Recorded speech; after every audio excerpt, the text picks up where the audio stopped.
Matthieu chapitre 6. Gardez-vous de pratiquer votre justice devant les hommes, pour en être vu. Autrement, vous n'aurez point de récompense auprès de votre Père qui est dans les cieux. Lors donc que tu fais l'aumône, ne sonne pas de la trompette devant toi, comme font les hypocrites dans les synagogues et dans les rues, afin d'être glorifiés par les hommes. Je vous le dis en vérité, ils ont leur récompense. Mais quand tu fais l'aumône, que ta main gauche ne sache pas ce que fait ta droite, afin que ton aumône ne fasse en secret, et ton Père qui voit dans le secret te le rendra. Lorsque vous priez, ne soyez pas comme les hypocrites, qui aiment à prier debout dans les synagogues et au coin des rues pour être vus des hommes. Je vous le dis en vérité, ils ont leur récompense. Mais quand tu pries, entre dans ta chambre, ferme ta porte et prie ton Père qui est là dans le lieu secret. Et ton Père qui voit dans le lieu secret te le rendra.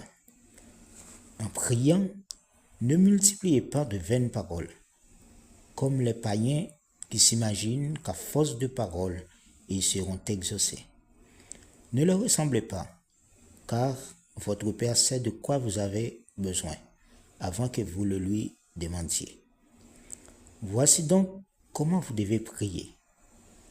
Notre Père qui es aux cieux, que ton nom soit sanctifié, que ton règne vienne, que ta volonté soit faite sur la terre comme au ciel.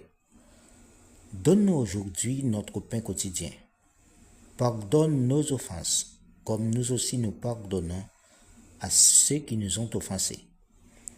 Ne nous induis pas en tentation, mais délivre-nous du malin, car c'est à toi qu'appartiennent dans tous les siècles le règne, la puissance et la gloire. Amen. Si vous pardonnez aux hommes leurs offenses, votre Père céleste vous pardonnera aussi. Mais si vous ne pardonnez pas aux hommes, votre Père ne vous pardonnera pas non plus vos offenses. Lorsque vous jeûnez, ne prenez pas un air triste, comme les hypocrites, qui se rendent le visage tout défait, pour montrer aux hommes qu'ils jeûnent. Je vous le dis en vérité, ils ont leur récompense. Mais quand tu jeûnes, parfume la tête et lave ton visage, afin de ne pas montrer aux hommes que tu jeûnes, mais à ton Père qui est là dans le lieu secret, et ton Père qui voit dans le lieu secret te le rendra. Ne vous amassez pas des trésors sur la terre, où la teigne et la rouille détruisent, et où les voleurs pèsent et dérobent.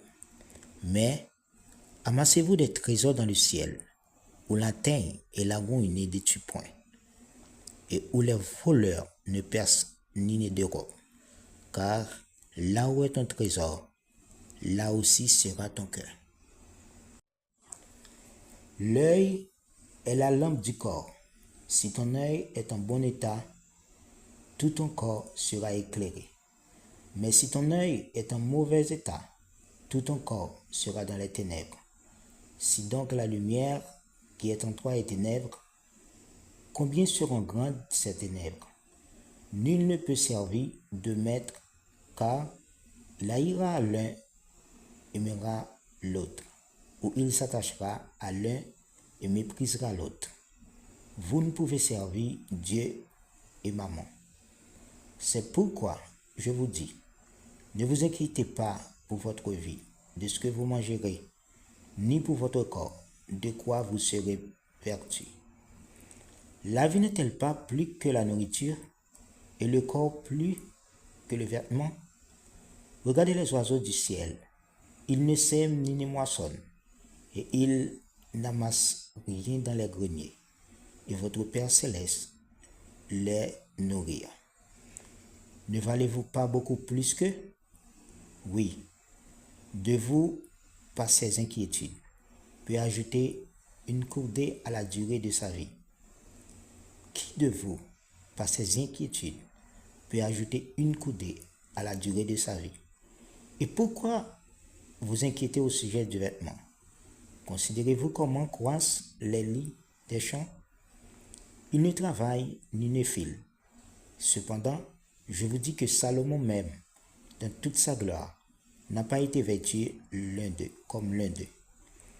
Si Dieu revêt ainsi l'herbe des champs qui existent aujourd'hui et qui demain sera jeté au four, ne vous vêtira-t-il pas plus forte raison, gens de peu de foi?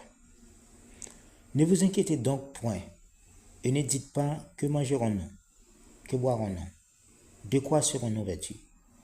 Car toutes ces choses, ce sont les païens qui les recherchent. Votre Père céleste sait que vous en avez besoin. Cherchez premièrement le royaume et la justice de Dieu, et toutes ces choses vous seront données par-dessus. Ne vous inquiétez donc pas du lendemain, car le lendemain aura soin de lui-même. À chaque jour suffit sa peine. Matthieu chapitre 7. Ne jugez point afin que vous ne soyez point jugés, car on vous jugera du jugement dont vous jugez, et l'on vous mesurera avec la mesure dont vous mesurez. Pourquoi vois-tu la paille qui est dans l'œil de ton frère, et n'aperçois-tu pas la poutre qui est dans ton œil? Ou comment peux-tu dire à ton frère, laisse-moi ôter la paille qui est dans ton œil, toi qui as une poutre dans le tien? Hypocrite, ôte premièrement la poutre de ton œil, et alors tu verras comment ôter la paille de l'œil de ton frère.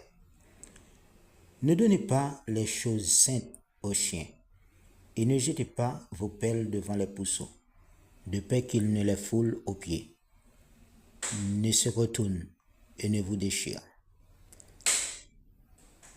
Demandez et l'on vous donnera. Cherchez et vous trouverez. Frappez et l'on vous ouvrira. Car quiconque demande reçoit. Celui qui cherche trouve, et l'on ouvre à celui qui frappe. Lequel de vous donnera une pierre à son fils, s'il lui demande du pain? Ou s'il demande un poisson, lui donnera-t-il un serpent? Si donc méchant comme vous l'êtes, vous savez donner de bonnes choses à vos enfants, à combien plus forte raison votre Père qui est dans les cieux donnera-t-il de bonnes choses à ceux qui les lui demandent? Tout ce que vous voulez que les hommes fassent pour vous, faites de même pour eux, car c'est la loi et les prophètes. Entrez dans la porte étroite, car large est la porte spacieuse, et le chemin qui mène à la perdition, et il y en a beaucoup qui entrent par là. Mais étroite est la porte, resserrée, le chemin qui mène à la vie, et il y en a peu qui les trouvent. Gardez-vous des faux prophètes. Ils viennent à vous en vêtements de brebis, mais au-dedans d'eux, ce sont des loups ravisseurs. Vous les reconnaîtrez à leurs fruits. Cueille-t-on des raisins sur des épines ou des figues sur des chardons? Tout bon arbre porte de bons fruits, mais le mauvais arbre porte de mauvais fruits. Un bon arbre ne peut porter de mauvais fruits, ou un mauvais arbre porter de bons fruits. Tout arbre qui ne porte pas de bons fruits est coupé et jeté au feu. C'est donc à leurs fruits que vous les reconnaîtrez. Ceux qui me disent Seigneur, Seigneur, n'entreront pas tous dans le royaume des cieux, mais seulement celui qui fait la volonté de mon Père, qui est dans les cieux.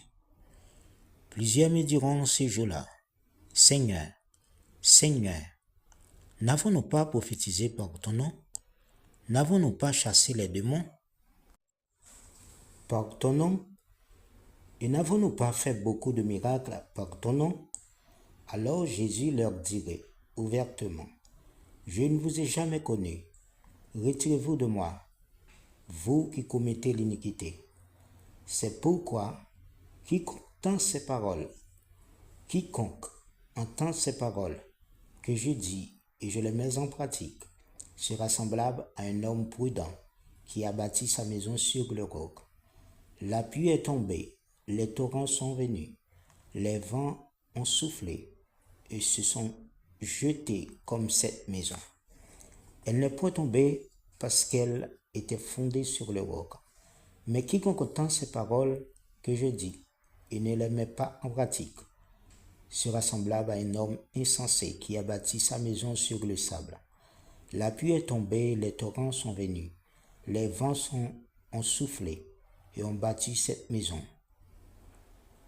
Elle est tombée et sa ruine a été grande.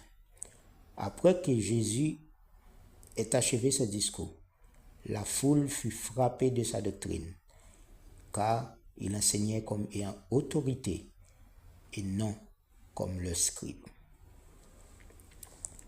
Matthieu chapitre 8. Lorsque Jésus fut descendu de la montagne, une grande foule le suivait. Et voici un lépreux s'étant approché, se prosterna devant lui et dit, « Seigneur, si tu le veux, tu peux me rendre pur. » Jésus étend la main, la toucha et dit, « Je le veux, sois pur. » Aussitôt il fut purifié de sa lèpre. Puis Jésus leur dit, « Garde-toi d'en parler à personne, mais va te montrer au sacrificateur et présente l'offrande que Moïse a prescrite, afin que cela leur serve de témoignage. » Comme Jésus entrait dans Capernaum, un centenier l'aborda, le priant et disant, « Seigneur, mon serviteur est couché à la maison, atteint de paralysie et souffrant beaucoup. » Je leur lui dis, « J'irai et je le guérirai. » C'est ce que Jésus a dit. Jésus lui dit, « J'irai et je le guérirai. » Le centenier répondit, « Seigneur, je ne suis pas digne que tu entres sous mon toit, mais dis seulement un mot, et mon serviteur sera guéri. Car moi qui suis soumis à des supérieurs, j'ai des soldats sous mes gardes. Et je dis à l'un, va, et il va. À l'autre, viens, et il vient. Et à mon serviteur, fais cela, et il le fait. » Après l'avoir entendu, Jésus fut dans l'étonnement, et il dit à ceux qui le suivaient, « Je vous le dis en vérité, même en Israël, je n'ai pas trouvé une aussi grande foi. Or, je vous déclare que plusieurs viendront de l'Orient et de l'Occident et seront à table avec Abraham, Isaac et Jacob dans le royaume des cieux. Mais les fils du royaume seront jetés dans les ténèbres du dehors. Et il y aura des pleurs et des grincements de dents. » Puis Jésus dit au centenier, « Va, qu'il te soit fait selon ta foi. » Et à l'heure même, le serviteur fut guéri. Jésus se rendit ensuite à la maison de Pierre, dont il vit la belle-mère couchée et à la fièvre. Il toucha sa main et la fièvre la quitta. Puis elle se leva et le servit. Le soir, on amena auprès de Jésus plusieurs démoniaques. Il chassa les esprits par sa parole, et il guérit tous les malades, afin que s'accomplît ce qui avait été annoncé par Isaïe le prophète. Il a pris nos infirmités, et il s'est chargé de nos maladies. Jésus, voyant une grande foule autour de lui, donna l'ordre de passer sur l'autre bord. Un scribe s'approcha et lui dit, « Maître, je te suivrai partout où tu iras. » Jésus lui répondit, « Les renards ont des tanières, et les oiseaux du ciel ont des nids. Mais le Fils de l'homme n'a pas un lieu où il puisse reposer sa tête. » Un autre d'entre les disciples lui dit, « Seigneur, permets-moi d'aller d'abord ensevelir mon Père. » Mais Jésus lui répondit, « Suis-moi et laisse les morts ensevelir les morts. » Il monta dans la barque et ses disciples le suivirent. Et voici, il s'éleva sur la mer une si grande tempête que la barque était couverte par les flots. Et lui, il dormait. Les disciples, s'étant approchés, le réveillèrent et dit, « Seigneur, sauve-nous, nous périssons. Il leur dit, pourquoi avez-vous peur, gens peu de foi? Alors il se leva, menaça les vents et la mer, et il y eut un grand calme. Ces hommes furent saisis d'étonnement. Quel est celui-ci, disaient-ils, à qui obéissent même les vents et la mer? Lorsqu'il fut sur l'autre bord, dans le pays des Gadaréniens, 2 démoniaques sortaient des sépulcres, vinrent au-devant de lui. Ils étaient si furieux que personne n'osait passer par là. Et voici, ils s'écriaient, qu'y a-t-il entre nous et toi, Fils de Dieu? Es-tu venu ici pour nous tourmenter avant le temps? Il y avait loin d'eux un grand troupeau de pourceaux qui passaient. Les démons priaient Jésus, disant, si tu nous chasses, envoie-nous dans ce troupeau de pourceaux. Il leur dit, allez. Ils sortirent et entrèrent dans les pourceaux. Et voici, tout le troupeau se précipita des pentes escarpées dans la mer, et ils périrent dans les eaux. Ceux qui les faisaient paître s'enfuirent et allaient dans la ville, raconter tout ce qui s'était passé et ce qui était arrivé aux démoniaques. Alors toute la ville sortit à la rencontre de Jésus, et dès qu'ils le virent, ils le supplièrent de quitter leur territoire. Matthieu chapitre 9. Jésus étant monté dans une barque, traversait la mer, et il alla dans sa ville. Et voici, on lui amena un paralytique couché sur un lit. Jésus, voyant leur foi, dit au paralytique, prends courage, mon enfant, tes péchés sont pardonnés. Alors, quelques scribes dirent au-dedans d'eux, cet homme blasphème. Et Jésus, connaissant leurs pensées, dit, pourquoi avez-vous de mauvaises pensées dans vos cœurs? Car lequel est le plus aisé de dire, tes péchés sont pardonnés, ou de dire, lève-toi et marche? Or, afin que vous sachiez que le Fils de l'homme a sur la terre le pouvoir de pardonner les péchés, lève-toi, dit-il au paralytique, prends ton lit et va dans ta maison. Et il se leva et s'en alla dans sa maison. Quand la foule vit cela, elle fut saisie de crainte, et elle glorifia Dieu, qui a donné aux hommes un tel pouvoir. Dès là, étant allé plus loin, Jésus vit un homme assis au milieu des péages, et qui s'appelait Matthieu. Il lui dit, suis-moi. Cet homme se leva et le suivit.